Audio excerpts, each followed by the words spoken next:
আসসালামু আলাইকুম, welcome back to my channel. আমি ফাহমিদা পারবিন উর্মি। আশা করছি যে যেখানে আছেন সবাই অনেক অনেক ভালো আছেন, সুস্থ আছেন। আলহামদুলিল্লাহ, আল্লাহর অশেষ রহমতে আমরাও অনেক ভালো আছি।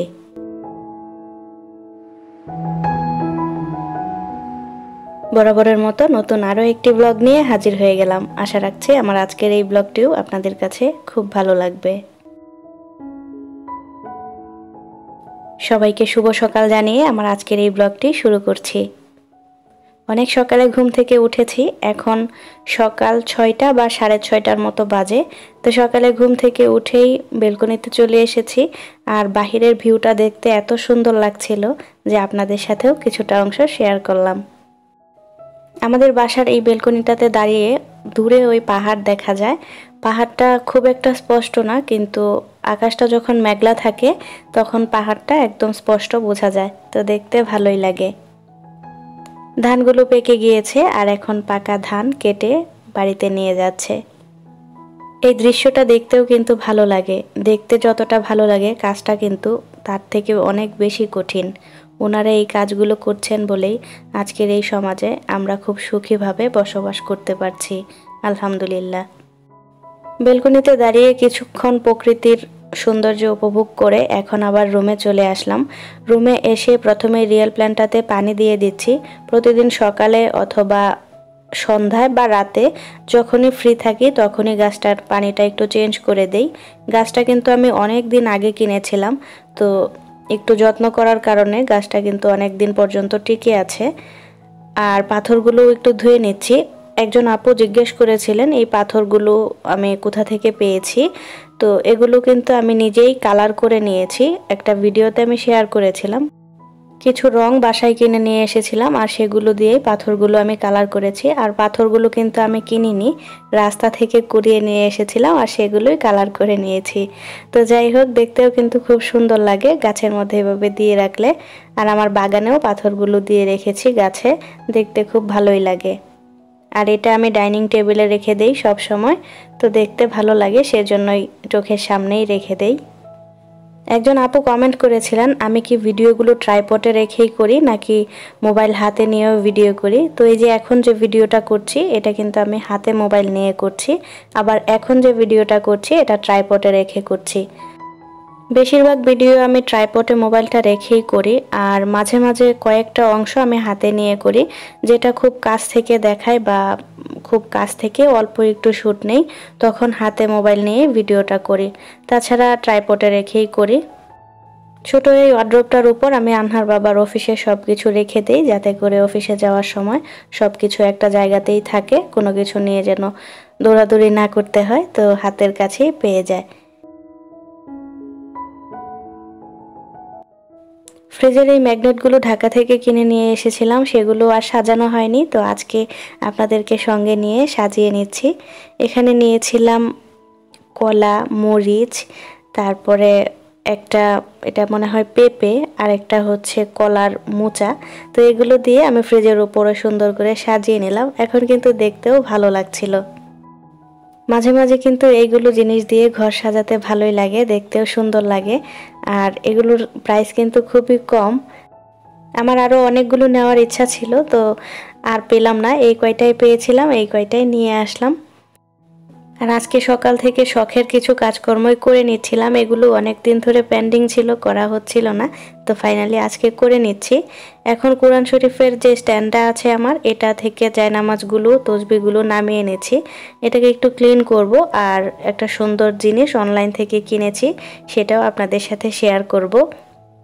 এখানে দেয়ালে আমি 2টা ফুলদানি এভাবে রেখে দেই, এটা দেখতে কিন্তু খুব ভালো লাগে। কোরআন শরীফের জন্য আলাদা একটা জায়গা, এই জায়গাটা হওয়ার পর থেকে আমার জন্য খুবই ভালো হয়েছে। আর এটাও আপনাদের সাথে শেয়ার করেছিলাম যখন আমি অনলাইন থেকে অর্ডার করে কিনে নিয়ে এসেছিলাম। তো এখন নামিয়ে নিচ্ছি, নামিয়ে সুন্দর করে মুছে আবার সুন্দর করে গুছিয়ে জায়গা মতো রেখে দেব। কাজ করলেই হবে না, কিছু খেতেও হবে, না হলে কাজ করার এনার্জিটা পাবো না। এখানে গরম পানি বসিয়ে দিচ্ছি, লাল চা করে নেব। খুব সহজেই লাল চা করার জন্য টি ব্যাগ দিয়ে আর কি করে নিচ্ছি। তো গরম পানির মধ্যে টি ব্যাগ দিয়ে দিয়েছি, আর অল্প একটু চিনি, যেহেতু আমি চিনি কম খাচ্ছি ইদানিং।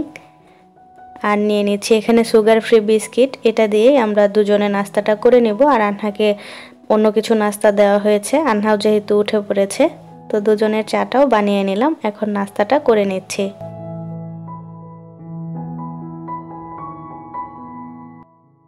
অফ ক্যামেরায় খুবই ঝটপট করে নাস্তাটা করে নিয়েছি, কারণ অনলাইন থেকে কিছু জিনিস অর্ডার করেছিলাম, সেগুলো যতক্ষণ না বের করছি সুন্দর করে সাজিয়ে রাখছি ততক্ষণ কোনো কিছুতেই মন বসবে না। খাওয়া দাওয়া পরে আগে হচ্ছে এই জিনিসগুলো আমাকে বের করতে হবে, তাই আর কি ঝটপট করে খেয়ে নিলাম। এখানে আমি দুইটা জিনিস নিয়েছি, একটা হচ্ছে কোরআন শরীফের কভার। তো কোরআন শরীফের কভারটা আমি রেড কালারের মধ্যে নিয়েছি, আমার কাছে মনে হয়েছিল ছবি দেখে এটা হয়তো ভালো লাগবে দেখতে। তো আসলেই ভালো লাগছিল দেখতে, ছবির থেকে হাতে পেয়ে আরো বেশি ভালো লাগছে। তো আমি কোরআন শরীফটা সুন্দর করে রেখে দিচ্ছি। কোরআন শরীফ রাখার জন্য আমি যখন কোরআন শরীফের স্ট্যান্ডটা কিনেছিলাম সেটাও আপনাদের সাথে ভিডিও করে শেয়ার করেছি। তো ওই স্ট্যান্ডটা কেনার পর থেকে কিন্তু আমার জন্য অনেক সুবিধা হয়েছে।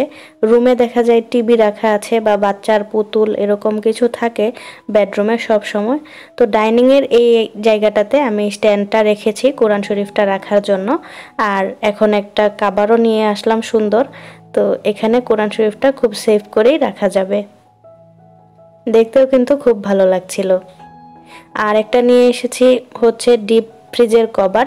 এটা হচ্ছে ডিপ ফ্রিজের উপরের কভার আর কি। তো এটার কালারটাও সুন্দর, আমার কাছে ভালোই লাগছিল। এটা নেভি ব্লু কালারের মধ্যে নিয়েছি। বেশ অনেকদিন ধরেই আমি এই জিনিসগুলো নিতে চাচ্ছিলাম। অনেকগুলো অনলাইন পেজ দেখেছি, কিন্তু সবগুলোতে দাম এত বেশি লাগছিল আমার কাছে যে আর নেওয়াই হচ্ছিল না, যে এতটুকু একটা জিনিস এতটা দাম দিয়ে নিব, সেজন্য আর নিচ্ছিলাম না। তো ফাইনালি নিয়ে নিলাম। তো দুইটা জিনিস খুবই ভালো হয়েছে। আর এখানে দুইটা জিনিসের দাম পড়েছে 1150 টাকা, কুরিয়ার চার্জ নিয়েছে 110 টাকা, সব মিলিয়ে 1260 টাকা। আর ডিপ ফ্রিজের যে কভার এটা 800 টাকা, আর কোরআন শরীফের কভারটা হচ্ছে 350 টাকা। তো মেমো সহ আপনাদেরকে দেখিয়ে দিলাম। আর এটা আমি নিয়েছি হচ্ছে মা ফ্যাশন নামে একটা অনলাইন পেজ থেকে। তো আপুর থেকে নিয়েছি, আপু খুবই ভালো, আপু খুব সুন্দর জিনিস দিয়েছেন। তো ভিডিওতে আপুকে ধন্যবাদ জানিয়ে দিচ্ছি। তো আমি আমার ঘরের আরো অন্যান্য জিনিসপত্রের জন্য এই কভারগুলো নিব, তো আস্তে আস্তে সেগুলো নিব, নিশ্চয়ই আপনাদের সাথেও শেয়ার করব। এখন সুন্দর করে আমি ডিপ ফ্রিজের কভারটাকে সুন্দর করে লাগিয়ে দিলাম। আর আপুকে আমি প্রথমেই মেপে ছবি তুলে দিয়ে দিয়েছিলাম, তো সেই মাপেরই বানিয়ে দিয়েছে, একদম পারফেক্ট হয়েছে। আমার কাছে তো দেখতে ভীষণ ভালো লাগছিল। আপনাদের কাছে কেমন লাগলো নিশ্চয়ই কমেন্টস করে জানাবেন। আর এই দুইটা জিনিস নেওয়ার পরে আমি বুঝতে পেরেছি এই দুইটা জিনিসের গুরুত্ব কতটুকু। আগে আমার এই ফ্রিজের উপরে একটা কাপড় দেওয়া ছিল, তো ফ্যানের বাতাসে বা দরজা জানালা খোলা থাকলে বাতাসে দেখা যেত কাপড়টা বারবারই পড়ে যেত। আর উপরে যদি কিছু রাখতাম তাহলে ওটা বারবার সরিয়ে ডিপ ফ্রিজ থেকে জিনিস বের করে নিতে হতো। আর এখন এটাতে যেহেতু রাবার দেওয়া আছে, ফ্রিজে খুব সুন্দরভাবে আটকে আছে, তো সেই সমস্যাটা আর হচ্ছে না। আর দেখতেও কিন্তু খুব ভালো লাগছিল। দামের কথা চিন্তা করে এতদিন নেইনি, অপেক্ষা করে বসেছিলাম যে দেখি দামটা কমে কিনা, তারপরে একে একে সবগুলোর জন্য নিব। যেহেতু আমার বাসায় জিনিস বেশি, ফ্রিজ 2টা, ওয়াশিং মেশিন 1টা, ওয়ার্ড্রোব আছে 3টা, তো সবগুলোর জন্যই নিব ভেবেছিলাম, এই জন্য আর কি নেওয়া হয়নি। তো ফার্স্টে আমি 2টাই নিয়ে আসলাম একটু ট্রাই করার জন্য, যে কাপড়গুলো কেমন হয় বা দেখতে কেমন লাগে ট্রাই করার জন্য 2টা নেই, তারপরে যদি ভালো লাগে তারপরে অন্যগুলো নেব। তো আমার কাছে ভালোই লেগেছে। এখন কোরআন শরীফটাও আমি সুন্দর করে গুছিয়ে কোরআন শরীফের স্ট্যান্ডটাকেও সুন্দর করে মুছে সবগুলো গুছিয়ে নিচ্ছি। জায়নামাজগুলো রেখে দিলাম। এখানে আমার একটা জায়নামাজ রাখা থাকে, আনহার একটা জায়নামাজ, হিজাব, আমার একটা তসবি, আনহার একটা তসবি। তো এগুলো দিয়েই এই স্ট্যান্ডটা সুন্দর করে সাজিয়ে নিলাম। আর দেয়ালের মধ্যে দিয়ে দেই 2টা ফুলদানি। ওইখানে ফুলদানিগুলো কিন্তু সুন্দর লাগে, না হলে দেয়ালটা কেমন ফাঁকা লাগে। ফুলদানিগুলো দেওয়াতে দেয়ালটা একটু কালারফুল লাগে, তো দেখতে ভালো লাগে এই আর কি। আমি জানি না এখনো পর্যন্ত ভিডিওটি কারা কারা দেখছেন। এখনো যারা লাইক দেননি প্লিজ একটি লাইক দিয়ে দিবেন। আপনাদের একটি লাইক আমার এই ভিডিওটাকে অনেক দূর পর্যন্ত এগিয়ে নিতে সাহায্য করবে। আর এখনো যারা আমার চ্যানেলটাকে সাবস্ক্রাইব করেননি, আমার আজকের এই ব্লগটার কোথাও কোনো অংশ যদি আপনাদের কাছে ভালো লেগে যায় প্লিজ আমার চ্যানেলটাকে সাবস্ক্রাইব করে আমার চ্যানেলটার পাশেই থাকবেন। সকালে ঘুম থেকে উঠেই সবকিছু সুন্দর করে প্ল্যান করে সাজিয়ে নিলাম।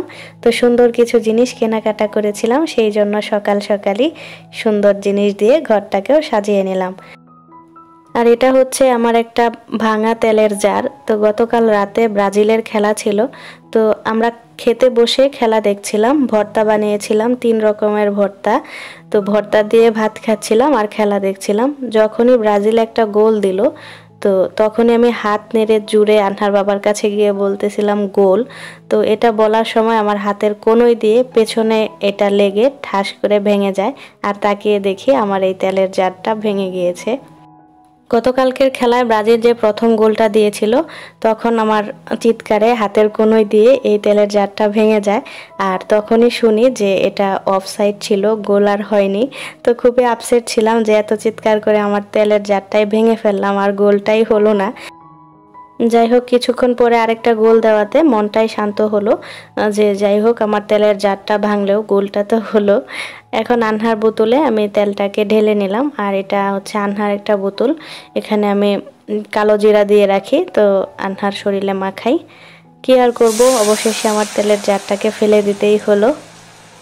আর এখন ডাল রান্না করে নিচ্ছি। তো শর্টকাটে আজকে সকালে রান্নাগুলো করে নিচ্ছি, যেহেতু ঘর গোছাতে অনেকটা সময় লেগে গিয়েছে। এখানে ডাল রান্না করেছি আর রান্না করে নিচ্ছি চ্যাপা শুটকি, যেটা আমাদের ময়মনসিংহে চ্যাপাই বলে সবাই। তো চ্যাপা দিয়ে এখানে সিম, আলু, বেগুন আর টমেটো দিয়ে রান্না করে নেব। নর্মালি তো আপনাদের সাথে আগের দিনের করা ভিডিও পরের দিন শেয়ার করি ভয়েস দিয়ে এডিটিং করে। আজকের এই ভিডিওটা আজকে সকাল থেকেই করেছি, তো আজকে এডিটিং, ভয়েস সব কিছু দিয়ে আজকে ভিডিওটা পাবলিক করব। এখন চলে এসেছি বাগানে। কয়েকদিন আগে আনহার বাবা ধনিয়ার প্যাকেট থেকে কিছু বীজ এখানে লাগিয়েছিল, তো এখান থেকে দেখলাম অনেকগুলো গাছ উঠলো। আমি তো প্রথমে ভেবেছিলাম যে ধনিয়া গাছ উঠবেই না। অনেক আপুরাই কমেন্টস করেছিলেন যে ধনে গাছ বের হবে, আর আপুরাও এভাবে লাগিয়েছেন। তো লাগিয়ে কয়েকদিন খেয়েওছেন, আপুরা বলেছেন। তো কয়েকদিনের মধ্যেই গাছগুলো বের হয়ে গেল, আর সকাল সকাল ঘুম থেকে উঠে দেখে তো খুবই ভালো লাগছিল, এতগুলো ধনিয়া গাছ হয়েছে। তো ভালো লাগা থেকে আপনাদের সাথেও শেয়ার করলাম। অনেক আপুরা বলেছিলেন গাছগুলো উঠবে, তো আপুরা নিশ্চয়ই খুশি হবেন, গাছগুলো উঠেছে আর আমরাও অনেক খুশি হয়েছি। সকাল সকাল সংসারের অনেকগুলো কাজ শেষ করে ফেলেছি, সেই সাথে আজকে সারাদিনের রান্নাটাও করে ফেলেছি। এখন বাগানে চলে এসেছি, গাছের কিছুটা যত্ন করব। আর আজকের মতো তাহলে এখান থেকেই আপনাদের কাছ থেকে বিদায়ও চেয়ে নিচ্ছি। সবাই অনেক অনেক ভালো থাকবেন, সুস্থ থাকবেন। আবারও দেখা হবে আগামী বৃহস্পতিবারে নতুন আরও একটি ব্লগে। ততক্ষণ পর্যন্ত সবাইকে আল্লাহ হাফেজ, আসসালামু আলাইকুম।